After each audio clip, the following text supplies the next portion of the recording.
of Tiamat and Marduk tells the story of a great celestial battle between deities and the shifting of the position of power from the original primordial gods to their children, who in the end create humans to continue their work in maintaining creation.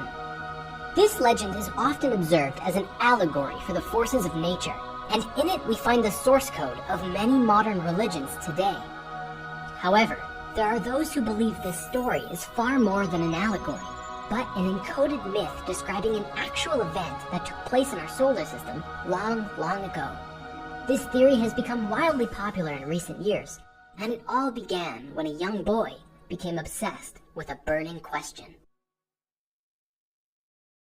In the early 1920s, a young boy named Zechariah Sitchin found himself in school listening to his teacher reading from the Bible. It was in Genesis 6 that he heard his teacher say, "There were giants on the earth in those days." To which Zechariah raised his hand and asked, why do you say giants? The older Hebrew says Nephilim. Who are the Nephilim? His teacher replied, "Sit down, Zechariah. You do not question the Bible."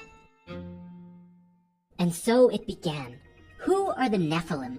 Became this burning, obsessive question in the mind of this young, inspired boy. Following his experience with his teacher, Zechariah realized that he had full faith in the Bible all along. What he was questioning was the translation of the Bible and the individual interpretations of that translation. Not being able to ask his teachers for help, he decided to take matters into his own hands. Growing up, he searched for answers and soon learned about the discovery of the Sumerian tablets. It was here that Zechariah found the origins of the Old Testament, along with a large volume of supporting works that had never made it into the official release of the Bible. He realized in order to understand the answer to this question of the Nephilim, he would have to learn Sumerian cuneiform. This began Zechariah's lifelong journey of dedication to reading and deciphering the meaning within the texts and the answer to the question, who are the Nephilim? In 1976, Sitchin released his first book, The 12th Planet, which shocked the world with what he had found in his years with the tablets, and began bringing people together around a new idea of Earth's history. By 1998, he had completed the Earth Chronicles with The Cosmic Code, and then released numerous other books all the way up to his passing away in 2010. To him, he was overcome with an interpretation of the tablets that he believed was attempting to explain a series of actual, physical events that took place in our history, and explain the reason that things are the way they are in our solar system and on our planet today. Of course, many critics have put forth that Sitchin, while he may have laid a lot of groundwork here for the discussion of the tablets, also added and embellished the story quite a bit with his own theories and ideas, sometimes drawing conclusions that others were not able to find written in the ancient tablets. Nevertheless, following Sitchin's interpretations, we find several remarkable correlations both within our solar system, on our planet, and even in our very own DNA, which simply cannot be ignored. As always, please have your own experience as we go through this story. Even if you don't believe this to be historical fact, you may enjoy it for the fascinating tale that it is. Now, let us explore one of the most unique interpretations of this great celestial battle, and truly see if it stands up to scientific scrutiny today. In order to discuss this theory, we begin by exploring how a solar system is formed. There are still a lot of mysteries in science as to how a solar system comes to be, but today, planetary scientists and cosmologists have presented ideas that do seem to convey a basic idea that explains it pretty well. A star is born in the vastness of the arms of a galaxy, when a large collection of cosmic dust and gas becomes compressed by gravity into a singular point. Made of increasingly compressed dust and gas, it begins to emit a massive amount of light and heat and ends up creating a large disk spiraling all around it. Deep inside the cloudy disk, clumps of dust are flash heated into droplets of molten rock, the building blocks of the solar system. As they spiral around the forming star, these clumps of matter begin to merge together and grow into larger and larger bodies, which form the basis of asteroids and planets. Sometime during this development, the protostar undergoes fusion and ignites itself into a baby star, which emits a tremendous amount of something called solar wind, blasting away the dusty cloud, leaving behind only the solid and denser matter, which continues to merge and form together into planets until they become the celestial bodies of a solar system. One curious thing we should mention is that there is a great mystery about how our watery planet got here, because in the early formation of the solar system, it is believed it would be too hot for water to not evaporate and get blasted out with the dust by the solar wind. One of the leading theories about how we could have got all of this water is by flying space rocks called carbonaceous chondrites, which can carry water on them and crash down to the planet. This, however, still leaves many questions for us to answer, because if this is the case, why don't we see the same amount of water anywhere else in the solar system? Except, of course, in the asteroid belt.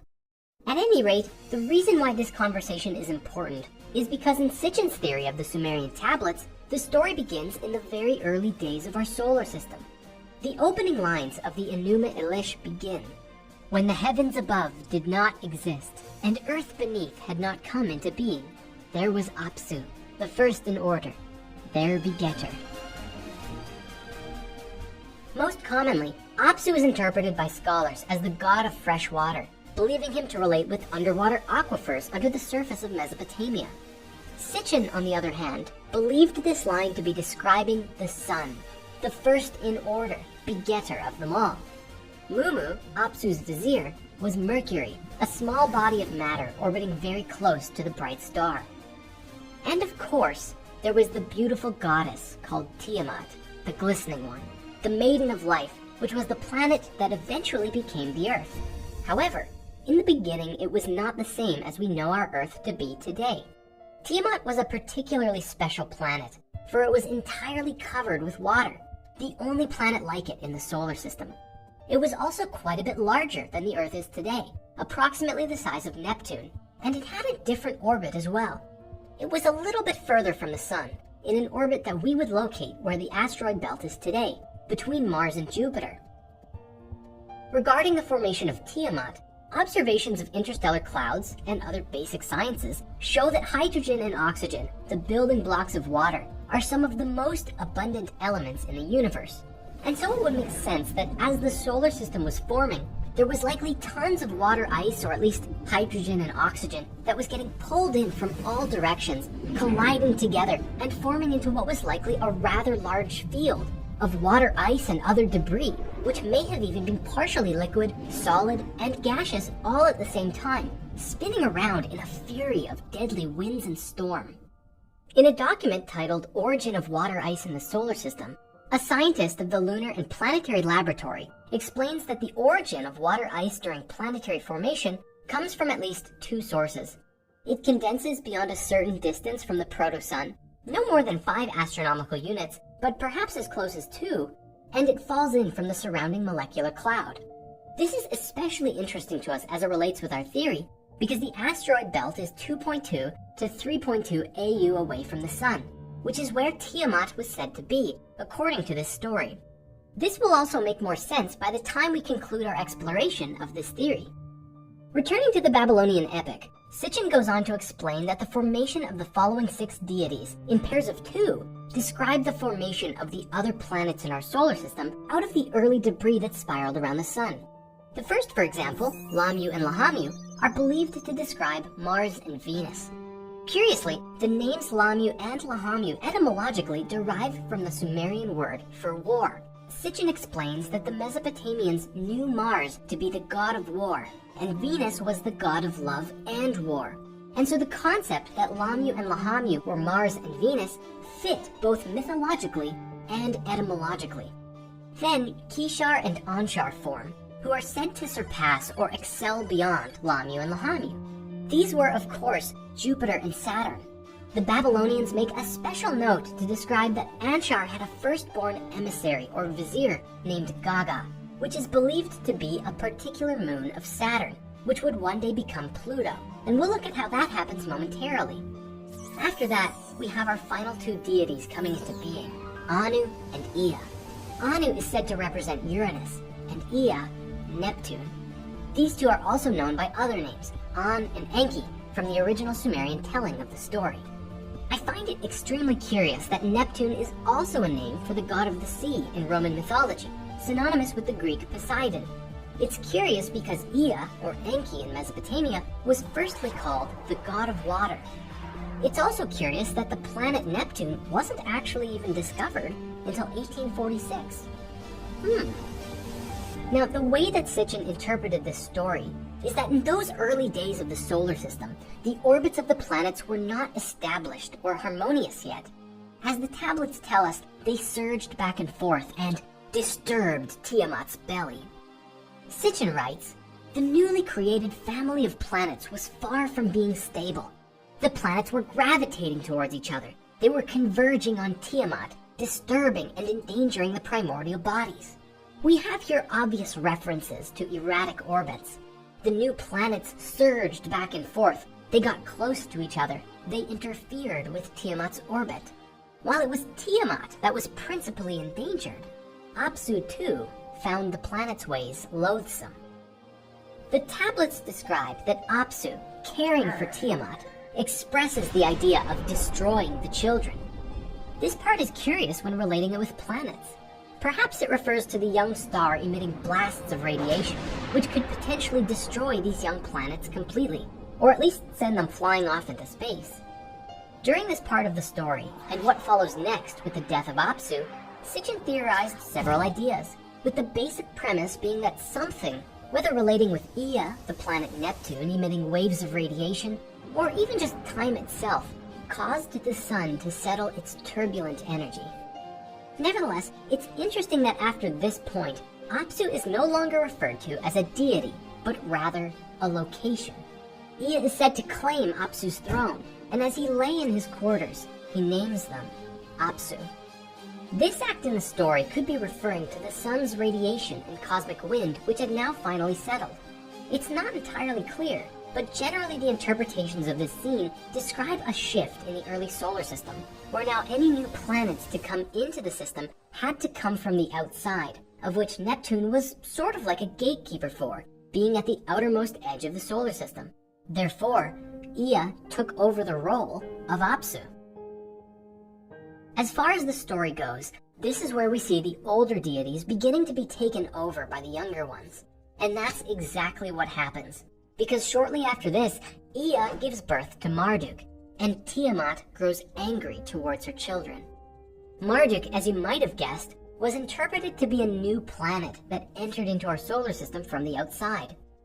To avoid confusion, let me briefly mention that in Sitchin's interpretations, Marduk, especially when referring to it as a planet, is commonly known by the name Nibiru, which has become a rather popular name in recent years for a supposed missing planet which is said to exist in the far reaches of our solar system.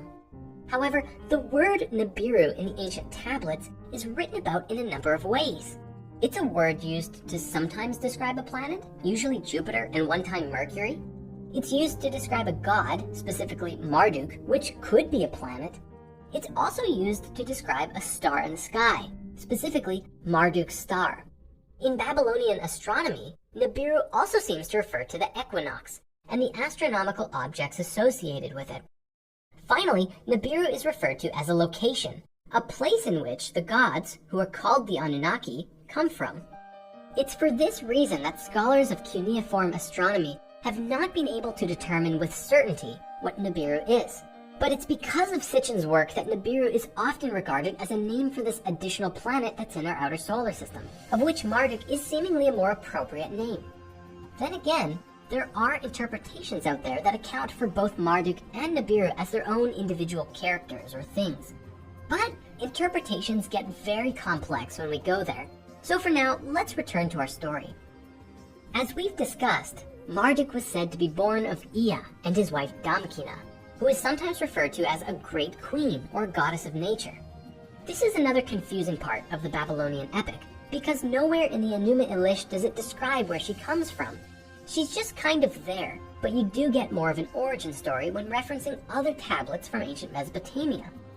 If we're looking at the story from the planetary perspective, it's very possible that she could be representing the vacuum of space, and that Marduk was pulled through the womb of space by the gravity of our solar system, and entered into our system passing by Neptune, essentially becoming Ea's son.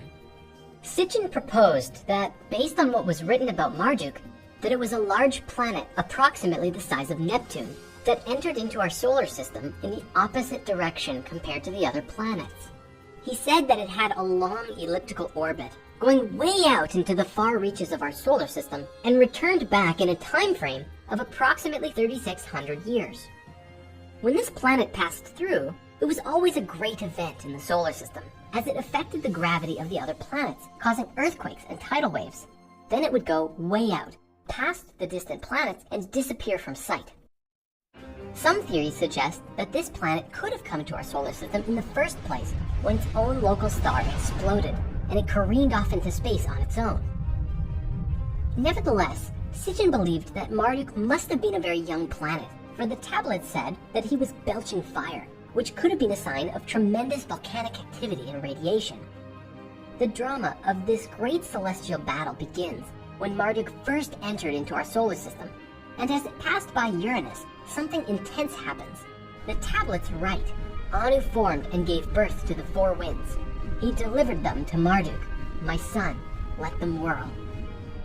These lines were interpreted as depicting several large chunks of planet matter beginning to tear away from Uranus's body and pulled towards the passing Marduk, which resulted in the formation of four satellites.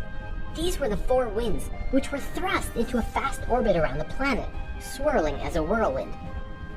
This would have been the theorized event causing numerous anomalies with Uranus, including its sideways tilt and warped magnetic field. Continuing to move into our solar system, the planet was soon seized by the tremendous gravitational forces of Saturn and Jupiter, and its path was bent inwards towards the center of our solar system, and Tiamat. In the story, when Marduk comes to visit Anshar, who is supposedly Saturn, Anshar sends his vizier Gaga off to see Lamu and Lahamu, Mars and Venus. This, Sitchin believed, was that Marduk's gravity pulled one of Saturn's small moons away from it, loosening its orbit, and sent it off into space past Venus and Mars, eventually establishing a rather curious orbit of its own, which today we know as Pluto. It's possible that along its path, Marduk may also have influenced the creation of Chiron, the small planetoid between Saturn and Uranus. As it drew closer, Marduk's gravity soon began to disturb all of the inner planets, most of all Tiamat, whose water and rocks began to break apart and tear from her body, creating 11 satellites that spiraled around the planet as if acting as a shield. These were the 11 dragons and monsters that Tiamat summoned in the story. Sitchin wrote that the tablets described Marduk and Tiamat to have been crowned with halos, giving the appearance of gods.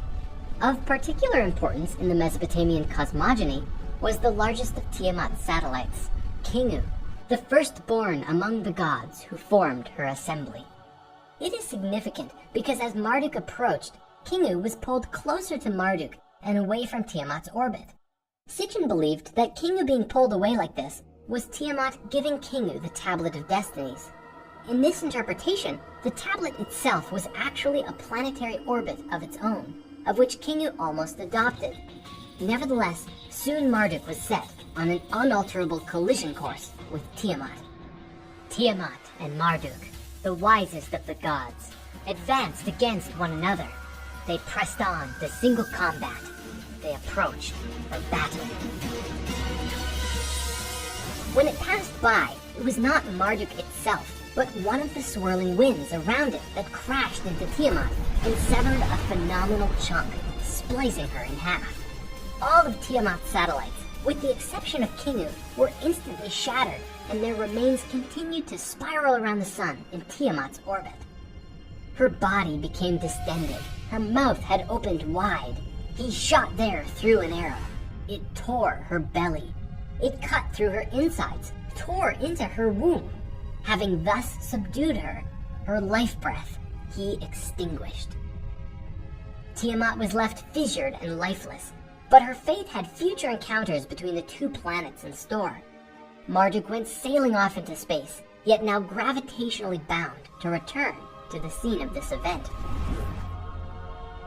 It was on the second pass through our solar system that Marduk's satellites once again crashed into Tiamat's remains, cleaving her in two. This heavy blow sent one massive chunk, destined to become the Earth, into an orbit where no planet had been orbiting before.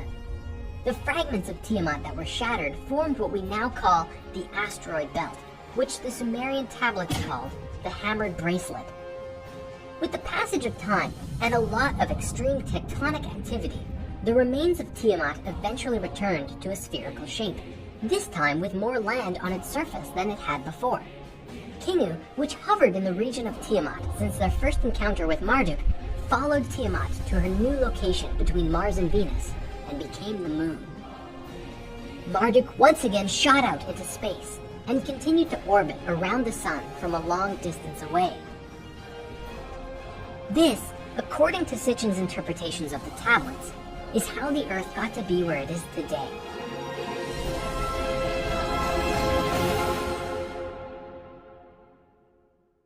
What we've covered here was closer to the original interpretation from Sitchin's first book, The 12th Planet, and both Sitchin and a wide array of other authors have discussed and played with variations of the story. For example, there is a version where the smashed Tiamat had to be repaired and realigned by the beings called the Anunnaki, and reseed the planet with life afterwards. Ultimately, today what we've covered is the basic story, and encourage everyone to explore this as you see fit. Now, the reason that Marduk or Nibiru was called the 12th planet was because, to Sitchin's understanding of the ancient Sumerians, they observed the moon and the sun as planets when counting them all, which, in addition to Pluto, gives us 11, and Marduk then is the 12th. Further, we would be remiss if we didn't share that this is contested by skeptics, who put forth that the Sumerians didn't actually know of any planets beyond the ones that are visible. This would then imply that the story was not one about planets, end of story. However, one possible explanation for this is that if the stories historically are true, and that the legend was handed down to the Sumerians and Babylonians by another species beyond our own, then they could have encoded the story of the origin of our solar system inside the myth of Tiamat and Marduk, even if these ancient people didn't fully understand what the story was truly saying. We'll revisit this idea as we continue on, for this is only the beginning of our exploration with these tablets. After this, we get to hear the story of the creation of humanity on the newly created Earth. But before we go further into that, let's investigate this whole planet Marduk thing further. The topic of Marduk or Nibiru is not a new one, and has received attention and thought from around the world over and over since Sitchin's first book came out in the 1970s. There are also plenty of conspiracy theories on the internet that respond to these ideas, and not to mention, it's received a fair share of debunkings as well. Remarkably, Sitchin's version of the story does a fairly decent job at explaining a number of anomalies in our solar system, such as the formation of the asteroid belt and why there's so much water in it, the tilt of Uranus and its warped magnetic field. It also describes how the moon was formed and Pluto's crazy orbit, among other things. Of course, the theory is not without its holes and challenges, and a lot of critics have pointed out inconsistencies and other aspects of Sitchin's theories that don't always seem to stand up well to scrutiny. But I mean, look, the skeptics have a point too. In the story written in the ENUMA ELISH, it describes that at one point, all of the gods gathered together to discuss the situation with Tiamat. They sat at a big table drinking beer, eating grain, and agreed that Marduk would be their avenger. There are so many ways we could interpret those lines. Perhaps they're not planets, but actual beings in a cosmic space battle. Or perhaps it's just an embellishment of the Babylonians to make the gods seem more human. Or just maybe the entire story is the result of a bunch of ancient people discovering psychedelic mushrooms in the wild and then describing to each other what they saw on their journey, and it became their religion. Ultimately, our goal shouldn't be fighting each other over which theory is correct, but openly investigating all of the possibilities until we arrive together at the truth. With all of this in mind, there's one way we might just be able to prove that this story is true, and that would be if we could actually find this missing planet that, according to the story, should be lurking in our outer solar system. At their innermost level, all of these stories of the ancient gods are filled to the brim with symbolism and ideas that can help us evolve as people by deepening our understanding of humanity. For example, Tiamat wasn't evil. She was overcome with upset for the loss of her husband. And the other gods weren't evil either. They were doing their best to protect themselves from being destroyed. When we look at life from this lens, we might even see that other people in our lives that we struggle with could actually just be going through their own heavy emotional challenges, causing them to act disconnected from the rest of society.